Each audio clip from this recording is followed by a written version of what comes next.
తెలుగు రాష్ట్రాలలో బ్రిటన్ ప్రభుత్వ వ్యవహారాలు చూసేటటువంటి Gareth Owen, British deputy high commissioner, తాజాగా మన ఆంధ్రప్రదేశ్లో మంత్రి నారాయణ గారితో భేటీ అయ్యారు.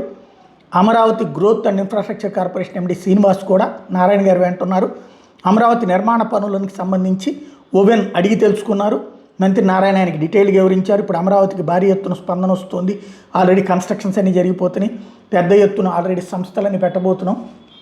విపరీతమైనటువంటి క్రౌడ్ ఉంది, మంచి డిమాండ్ ఉంది, ఎంతమంది ఇంకా ఎక్కువ మంది అడుగుతున్నారు ఇక్కడికి వస్తామని చెప్పేసి. పెద్ద పెద్ద సంస్థలు కూడా వస్తున్నాయి, 5 స్టార్ హోటల్స్ వస్తున్నాయి, అట్లాగే థీమ్ పార్క్స్ వస్తున్నాయి.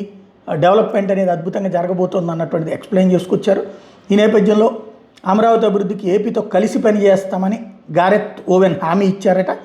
రివర్ ఫ్రంట్ డెవలప్మెంట్ వ్యవహారంలో, అంటే కృష్ణానది తీర ప్రాంతపు డెవలప్మెంట్ విషయంలో, అట్లాగే ఇంటర్నేషనల్ స్పోర్ట్స్ సిటీ పెడతామన్నారు కదా 1000 ఎకరాలు, ఆ విషయంలో మేము కూడా చెయ్యేస్తామని చెప్పేసి హామీ ఇచ్చారట.